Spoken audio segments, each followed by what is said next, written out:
சுரேஷுக்கும் மதிக்கும் love track வந்தா பார்க்கவே சூப்பரா இருக்கும் அப்படின்னு நீங்க நினைச்சீங்கன்னா நம்ம சேனலுக்கு உங்க பொண்ணான கையால ஒரு லைக்க போட்டு சப்ஸ்கிரைப் பண்ணி ஆதரவு கொடுத்துருங்க அன்பு உறவுகளே. பாக்கியராஜு வேற லெவல் தான் அப்படின்னு நம்ம மலர் சொல்றது சூப்பருங்க, உண்மையான வார்த்தைங்க. 2 பேரும் கிளம்புறாங்க, பிறந்த நாளை என்ஜாய் பண்ணிட்டு வாங்கன்னு சொல்லிட்டு மதி அனுப்பி வைக்குது. கூட பிறந்த தங்கச்சி கூட இப்படி பண்ணியிருப்பாளான்னு சொல்ல முடியாது. நம்ம மதி நான் சமைச்சுக்கிறேன், எல்லா வேலையும் நான் பார்த்துக்கிறேன், நீங்கள் கிளம்புங்கக்கா அப்படின்னு சொல்லி அனுப்பி வைக்கிறாங்க.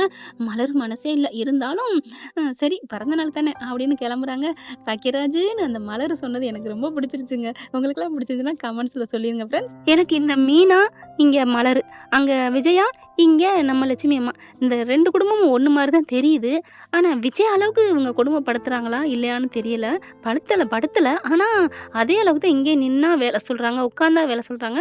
அங்கே எப்படி விஜயா பண்ணதோ அதே மாதிரி தான் எனக்கு தோணுது. நீங்கள் சொல்லுங்கள் ஃப்ரெண்ட்ஸ், விஜயாவுக்கு லட்சுமி பெட்டரா அப்படிங்கிறத. என்ன ஒன்றுங்க, ஒன்றே ஒன்று உங்ககிட்ட கேட்குறீங்க. எவ்வளோ வீட்டில் கொடுமைகள் சண்டைகள் சச்சரவு இருந்தாலும் புருஷங்கிறவன் ஒருத்தன் ஆதரவாக இருந்தால் எல்லாமே பொடி பொடியாக போயிருமோ அப்படி தானாங்களா என்னன்னு தெரியலங்க. அதே மாதிரி தான் அங்கேயும் மீனாகிட்ட முத்து அன்பாக இருக்காரு, இங்கே பாக்கியராஜ் நல்லா இருக்காரு. நைட்டான காலை பிடிக்கிறார், அதில் எல்லாமே மறந்து போகுது பொண்டாட்டிகளுக்கு. இப்போ பாக்கியராஜும் மலரும் போயிடுறாங்க. நம்ம மதி எல்லா வேலையும் பார்க்குதுங்க. சுரேஷ் எந்திரிச்சு வராரு, பார்த்தா கரெக்டாக தலைமாட்டில் டீ இருக்கு. என்ன அப்படியே மணக்குது டீ, எப்பவும் போல இல்லாமல் சூப்பராக இருக்க மாதிரி இருக்கே, அண்ணி கொண்டாந்து போட்டு வச்சுட்டு போயிட்டாங்களா அப்படின்னு எடுத்து அப்படியே குடிக்கிறாரு. வேற லெவலில் இருக்கே, நல்லா இருக்கே அப்படின்னு டீயை குடிக்கிறாரு. குடிச்சு முடிச்சுட்டு அப்புறம் வெளியில் பார்க்குறாங்க, எங்க உள்ளுக்குள்ள இருக்காளா பாத்ரூமில் காணோம், எங்கே போணுச்சு, வாயாடி எங்கே போனான்னு தெரியலையே அப்படின்னு கிச்சனுக்கு வந்தால் உருட்டுற சத்தம் கேட்குது. அண்ணி சமைச்சிட்டு இருப்பாங்க போல இருக்கு, மதிய காணுமே. ஹாலை பார்க்குறாங்க. அப்புறம் மறுபடியும் கிச்சனுக்கே போகிறாரு. கிச்சனுக்கு போனால் அவங்க அடுப்பில் வேலை பார்த்துட்டு இருக்காங்களா, பாத்திரம் கழுவிட்டு இருக்காங்க. இங்கே பார்த்தா எல்லாம் சமைச்சு ரெடியாக இருக்குது. என்ன காலை டிஃபன்லாம் முடிச்சிட்டாலாம், மதியான டிஃபனுக்கு ரெடியாக இருக்க மாதிரி இருக்குது.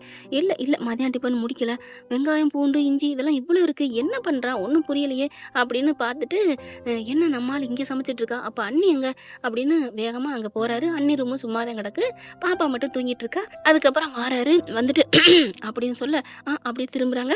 காப்பி டம்ளரை வைக்கிறாரு, வைக்கல. அதுக்கப்புறம் இங்கே கொடுத்தா என்ன, நான் கழுவ மாட்டேன்னா என்ன, நீங்கள் வந்து எடுக்க வேண்டியதானே, திமிரு அப்படின்னு வந்து எடுக்க. ஆமாம் எனக்கு திமிரு தான், நீ வந்து எடுத்தானே, நடந்தால் நல்லது தானே, நடக்கிறது நல்லதுன்னு காலையில் போகிறீங்கல்ல, அதனால தான் வச்சேன். ஓ நல்லது சொல்கிறீங்களாக்கும், ஆமாம் அப்படின்னு சொல்லிட்டு, ஆமாம் அண்ணி எங்க அப்படின்னு கேட்க, அண்ணி வெளில போயிட்டாங்களா எங்க அப்படின்னு கேட்க, ஏங்க வெளில போயிட்டாங்கன்னா எங்கன்னா, இல்லை எங்கேயாவது போனது சொல்லியிருப்பாங்கல்ல அதான் கேட்டேன், இதெல்லாம் சமைச்சது எல்லாம் நான் தான், அப்போ டீ போட்டு கொடுத்தது நான் தான், நீயா போட்ட, ஆமாம், இல்லையே அண்ணி போட்ட டீ விட சூப்பராக இருங்கல்ல நினச்சேன், அண்ணி தானே போட்டாங்க, இல்லை பாஸ் நான் தான் போட்டேன், இப்போ என்ன, நீ நான் போட்ட, இல்லை அதான் நல்லாவே இல்லை அப்படின்னு சொல்ல, ஹலோ கொஞ்ச நேரத்துக்கு முன்னாடி தான் சூப்பராக இருக்குன்னு சொன்னீங்க, பேச்சை மாத்தாதீங்க, ஐயோ வளரிட்டமா அப்படின்னு சுரேஷ் நினைக்க.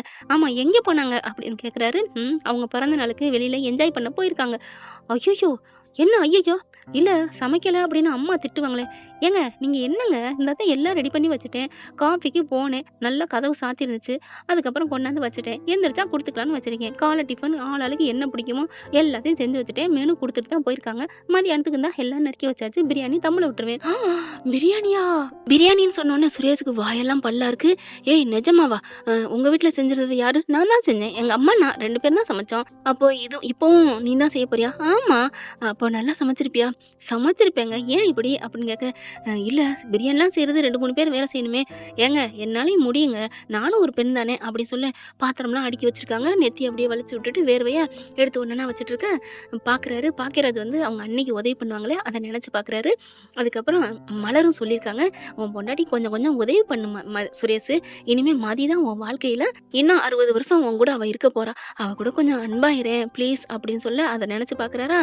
அதுக்கப்புறம் மதி அப்படின்னு கூப்பிட, என்ன ஏதாவது வேணுமா, காஃபி டீ, அதெல்லாம் ஒன்று வேணாம், ஏதாவது நான் பூண்டு இஞ்சி ஏதாவது உரிக்கட்டுமா, ஹலோ இப்போ தான் நான் அரைச்சி வச்சுட்டேன் எல்லாமே, அப்புறம் அதுக்கு வேறு ஏதாவது தக்காளி வெங்காயம் அதையும் கட் பண்ணி வச்சுருக்கேனே, ஐயோ ஏதாவது ஒரு வேலை கூட மதி, வேலையெல்லாம் ஒன்றும் இல்லைங்க, பாத்திரம் ஏதாவது, ஐயோ கழுவி வச்சுட்டேன், என்ன இப்போ உங்களுக்கு வேணும், இல்லை நீ இவ்வளோ வேலை பார்க்குறியா அதான் கஷ்டமாக இருக்குது, அப்படியா வேணா தம்மு விட வரீங்களா, தம்மா, ஐயோ நானும் அது கெட்ட பழக்கம், நான் அடிக்க மாட்டேன், ஹலோ நான் சொன்னது அந்த தம்மு இல்லை, இந்த தம்மு பிரியாணி பிரியாணி தம்மு அப்படிங்கவும், எனக்கு தெரியும்.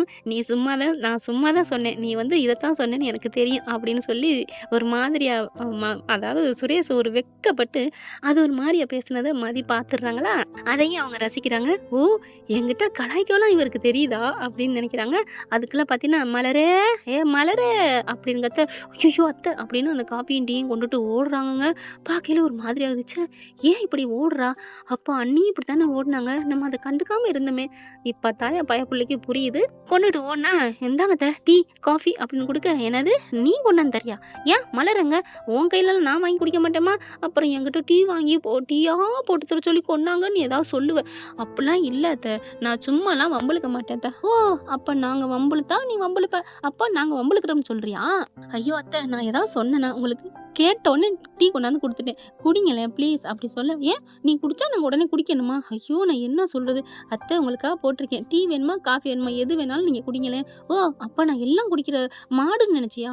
இப்ப இவங்களுக்கு என்ன சொல்றதுன்னு தெரியாம இருக்கையில சுரேஷ் வந்துடுறாருங்க. அவருக்கே எரிச்ச காண்டாகுது. அம்மா என்னம்மா இப்ப அவ பண்ணிட்டா? நீ பாட்டுக்கு பேசிட்டே போற. என்னடா பொண்டாட்டிய திட்டு வர்றியா? அம்மா நான் நியாயத்துக்கு தாம்மா வர்றேன். அவ உனக்காக பறந்தடிச்சுட்டு வர்றா. அம்புட்டு வேலை பார்த்துட்டு இருக்கா. அவள போயிட்டு நீ அது இதுன்னு நீ பேசுறதுலாம் எனக்கே பிடிக்கலம்மா. ஓஹோ! அப்ப உன் பொண்டாட்டிட்ட வேலை வாங்குனது பிடிக்கல. அப்ப இந்தாம்மா நீனே எடுத்துட்டு போ. மலர வர சொல்லு. அவ போட்டு குடுக்குற டீய நான் குடிச்சுக்கிறேன் அப்படின்னு சொல்ல அவங்க அப்பா வராரு. ஐயய்யய்ய! என்ன சத்தம்? வர வர ரொம்ப அந்த சந்தக்கடை மாரி ஆயிடுச்சு நம்ம வீடு அப்படின்ட்டு வராரா. மாமா இந்தாங்க காஃபி அப்படிங்கல அப்படி பார்க்கையில, குடிக்காதீங்க, எடுத்துறாதீங்க. நம்ம மலர் வரட்டும் அப்படிங்கல. அப்பா அண்ணி வரமாட்டாங்க. ஏன்டா? அவங்க அண்ணனும் அண்ணியும் வெளில போயிருக்காங்க. எதுக்குடா? அது வந்துன்னு மலர் சொல்ல போயில மதி சொல்ல போறாங்க. அதாவது பிறந்த நாளுக்கு சுத்தி பார்க்க போயிருக்காங்கன்னு டக்குன்னு கைய பிடிக்கிறாரு. கைய பிடிக்கிறது ஆத்தாலும் அப்பன்னு பார்க்க, மதி டீயும் காஃபியும் வாங்கு. எங்க அப்பாவுக்கு பிடிக்கலைங்கிறார்ல, நான் போய் போட்டு குடுத்துக்கிறேன் எங்க அப்பாவுக்கு அப்படின்னு சொன்னோன்னே கைய பிடிக்கிறது தெரிஞ்சிருது. நறுக்குன்னு ஒரு அழுத்துறாரு. சொல்லிராத அப்படின்னுட்டு இந்த அழுத்தல்ல நம்ம மதிக்கு ஒரு மாதிரி ஆகுது உடம்பு. புருஷனோட கை பொண்டாட்டி மேல கை பட்டா எப்படி இருக்கும்? அப்படிதான் இருக்கும். அது அப்படியே ஒரு மாதிரியா ஃபீல் ஆகுறாங்க. அதுக்கப்புறம் டக்குன்னு காஃபிய வாங்குறாங்களா, சொல்லுடா எங்க போயிருக்காக? அப்படின்னு சொன்னோன்னே, இல்லப்பா சாமி கும்பிட போயிருக்காங்கப்பா கோயிலுக்கு. சாமி கும்பிட போயிருக்காங்களா? இப்ப என்னவா திடீர்னு? இல்ல அன்னைக்கு பொறந்த நாளு. அதான் போயிட்டு முதல்ல சாமி கும்பிட்டு வந்தா நல்லது நடக்கும்னு சொல்லியிருக்காங்களா? அதனால தான் நான் நேத்து கூட சொன்னேன். காலையில போயிட்டு வாங்க. அங்க ஒரு பிள்ளையார் கோயில் இருக்கு. அங்க போய் வேண்டிட்டு வந்தா நல்லது நடக்கும் அப்படின்னு சொன்னதுனால தான் என்ட்ட தான் சொல்லிட்டு போனாங்க. அதனால தான், ஏய் நீ என்னடி தூங்கிக்கிட்டு இருக்க? உடனே எந்திரிச்சு சமடின்னு நான் தான் சொன்னேன். அதனால தான் சமைச்சிட்டு இருக்கா. உங்களுக்கும் காப்பி கொண்டாந்தாம்மா அப்படின்னு சொல்ல, ஓ! அப்படியா? சரிடா அப்ப குடு அப்படின்னு சொல்லிட்டு வாங்கி குடிக்க, தூ ஆறி போச்சு அப்படின்னு சொல்ல, ஏய் போய் சூடு பண்ணி கொண்டா அப்படிங்கல மதி பார்க்குறாங்க. அப்படின்னு சொல்லிட்டு ப்ளீஸ் வாங்கிட்டு போயேன் அப்படின்னு பார்வையிலே கெஞ்சுறாருங்க நம்ம சுரேஷ். அதுக்கப்புறம் மதி வாங்கிட்டு போயிட்டு ஹீட் பண்ணி கொண்டாந்து குடுக்குறாங்களா, வாங்கி குடிக்கிறாங்க. பரவாயில்ல நல்லா தான் போட்டிருக்க. இந்த மலருக்கு அறிவே இல்ல. அவ எப்படி உன்னைய நம்பி விட்டுட்டு போயிருக்கட்டும். வரட்டும் இன்னைக்கு அப்படின்னு சொல்ல, ஐயோ! அத்தை நான் தான் எல்லாம் சமைச்சிருக்கேன்ல. நான் பண்றேன். உங்களுக்கு இப்ப என்ன வேணும்? காலை டிஃபன் எல்லாம் ரெடி. எனக்கு பிடிச்சத பண்ணிருக்கியா? எல்லாம் பண்ணியிருக்கேன். மலரு சொல்லிட்டு தான் போயிருக்காங்க அப்படின்னு சொல்ல, அவ தான் என் மருமக கொண்டாந்து வை அப்படின்னு சொல்ல, அடுத்து இவங்கெல்லாம் போயிட்டு முகங்காய் கள்ளங்கழுவி குளிச்சுட்டு வந்து உட்காடுறாங்க. நம்ம மதி அப்படி பறக்க எல்லாத்தையும் எடுத்தாந்து வைக்குதுங்க. பார்த்தா அம்புட்டு பேத்தையும் எடுத்து வச்சுட்டு சாப்பிட்றதுங்க. சுரேஷுக்கும் வைக்கிறாங்க. அவரு நல்லா சாப்பிட்றாரு. சூப்பரா இருக்கு. நல்லா பண்ணிருக்க இடியாப்பம் அப்படிங்கிறாரு. தேங்க்ஸ் அப்படிங்கிறாங்க மதி. பாப்பாவும் எந்திரிச்சு வந்துடுறா. அவங்களுக்கும் சாப்பாடு கொடுக்குறாங்க. அங்க பாத்தீங்கன்னா மலர நம்ம ஆளு எல்லாம் வச்சு செய்யறான்னு சொல்லுவாங்க இல்லையா, சந்தோஷத்துல எல்லா இடமும் சுத்தி காமிக்கிறாங்க. ரொம்ப ஹாப்பி ஆகுறாங்க. அப்படியே கட்டி பிடிச்சிட்டு அழுகுறாங்க. ஏன்டா ஏன் எதுக்கு அப்படிங்கல, இல்லைங்க நீங்க உங்களோட அன்பு எனக்கு முழுசா கிடைச்சிருக்கு. ஆனா அத்தை மாமா அன்பு மட்டும் எனக்கு கிடைச்சிட்டா எவ்வளவு நான் கொடுத்து வச்சாலும் இருப்பேன் அப்படின்னு அழுகுறாங்க. விடும் என்ன பண்றது, எல்லாம் போக சரியா வரும். பாவம் மதிக்கு புருஷனோட அன்பு கிடைக்காம இருக்காங்க. அதுக்கு நம்ம தான் அவளுக்கு ஒத்தாசையா இருக்கணும். சரி மதிக்கு அடிப்போம் அப்படின்னு போன் அடிக்கிறாங்களா, போன் அடிக்கும். யாரோ போன் அடிக்கிறாங்க போய் எடு அப்படின்னு மாமியார் சொல்ல, மதி போறாங்களா, இரு நான் போய் எடுத்துட்டு வரேன்னு சுரேஷே போறாரு. இவங்க பரிமாறிக்கிட்டு இருக்காங்க. சுரேஷ் போய் பாக்குறாங்க. அண்ணி அப்படின்னு அட்டன் பண்ணிடுறாங்க. அண்ணி அப்படின்னு சொல்ல, ஓ சுரேஷ் மதி போன்ல நீ, ஐயோ அந்த அளவுக்கு ஆயிட்டீங்களா? ஐயோ அண்ணி அப்பெல்லாம் இல்ல. ஏன் சுரேஷ் அப்பெல்லாம் இல்ல சொல்ற? ஏன் என் பொண்டாட்டி போன்ல நான் பேசக்கூடாதான்னு நீ சொல்லியிருக்கணும். ஐயோ அண்ணி சரி விடுங்க. இப்ப என்ன என் பொண்டாட்டி இதுல நான் பேசக்கூடாதா என்ன? ஐயோ சுரேஷ் எனக்கு ரொம்ப சந்தோஷமா இருக்குடா. என்னமோ என் காதல் கை கொண்ட மாதிரி. ப்ளீஸ்டா மதி ரொம்ப நல்லவடா. தெரியும் அண்ணி. எப்படா தெரியும்? பார்த்துட்டு தான் இருக்கேன். அவளா சண்டைக்கு போறதில்ல, வந்த சண்டைய விடுறதில்ல. அதுதான் அவளோட கேரக்டர்ன்னு புரிஞ்சுக்கிட்டேன். அப்பா என் செல்லம் இது போதும். அப்புறம் என்ன பண்ணிட்டு இருக்கீங்க? எல்லாம் தான் சமையல்லாம் ஆயிடுச்சு. சாப்பிட்டுட்டு இருக்காங்க. அப்புறம் மதி எங்க இருக்கா? அத்தை கிட்ட தான், அம்மா கிட்ட தான் அப்படின்னு சொல்ல, நீ ஃபோன கொண்டோயி மதிக்கிட்ட குடுத்துறாத சுரேஷ். ஏன்? நான் இருக்கையில அவகிட்ட தான் பேசுவியான்னு சொன்னாலும் சொல்லும். நீ அத்தைகிட்ட கூட அம்மாவோட நாடி நரம்பு அத்தனையும் தெரிஞ்சு வச்சிருக்கீங்க. ஏன் நீ? அப்படின்னு சரியா சொல்லிக்கிட்டே பேசிக்கிட்டே வராங்களா? என்ன யார்கிட்ட பேசிக்கிட்டே வராரு? நம்ம ஃபோன்ல யாரு? அப்படின்னு மதி பார்க்க, யாருன்னு கேட்கங்காட்டியும் என் கையை நீட்டையில, அம்மா உங்களுக்கு தான் அப்படின்னு கொடுக்க, எனக்கா அப்படின்னு வேகமா வாங்க. மதி என்ன அப்படின்னு கேட்க, அப்படின்னு விரல வச்சு சொல்றாரு. இந்த மாமியாக்காரி என்ன பண்றாங்க? ஹலோ யாரு அப்படிங்கல, அத்தை நான் தான் மலரு. அண்ணாடி அம்மா என்னை அம்போன்னு விட்டுட்டு போயிட்டியா? அத்தை என்னத்த நான் மதிக்கிட்டேன் சுரேஷ்ட சொல்லிட்டு தானே வந்தேன். நான் அந்த வந்துருவேன் அவ்வளவுதான். சுத்தி பார்த்தாச்சு. என்னது சுத்தி பார்க்க போறிக்கியா? சுத்தி பார்த்துட்டியா? ஐயோ சுரேஷ் தலையில கை வைக்கிறாரு. மதி சாப்பாடை போட்டுக்கிட்டு இருந்தாலும் ஐயோ அப்படின்னு பாக்குதா. என்னது சுத்தி பார்க்க போனேன்? கோயிலுக்குள்ள போயிருக்கேன்னு சொன்னா அப்படிங்கல. ஆஹா பாக்கியராஜ் பாக்குறாரு. பட்டக்குன்னு புடுங்கி ஆர்வ கோளாறு சும்மா இருடி அப்படின்னு சொல்லிட்டு, ஐயோ அம்மா கோயில்லம்மா பிள்ளையார சுத்தி பார்த்துட்டு வளம் வந்துட்டு அப்புறம் ஃபுல்லா எல்லா நவகிரகத்தெல்லாம் எல்லாத்தையும் சுத்திட்டு வர சொன்னாங்க. இங்க ஒவ்வொரு சிலையா இருக்குமா, எல்லாமே இருக்கு. நாகராஜா கோயில் இருக்கு, எல்லாமே இருக்குமா. இங்க ஒண்ணு மாசாணி அம்மன்லாம் இருக்குது. பக்கத்துல எல்லா கோயிலையும் சுத்தி பார்த்துட்டு வரேம்மா. ஓ அப்படியா? ஆமாம்மா உங்களுக்கு முழங்கால் வழிலாம் போகணும்னா எழுதி போட சொன்னாங்க. இப்ப உட்காந்து மலரு எழுதிக்கிட்டு இருக்கா. என்னது எழுதிட்டு இருக்காளா? ஆமாம்மா ஆஞ்சநேயர் சிலை இருக்கு. ஆஞ்சநேயர் சிலையை எழுதி போட்டா சீக்கிரமே நடக்குமா. நீங்களும் நடந்துருவீங்களா, நல்லா நடப்பீங்களாம் அப்படி சொல்ல, பாத்தியாடா என் மேல இருக்காது, என் மேல அக்கறை இருக்கு.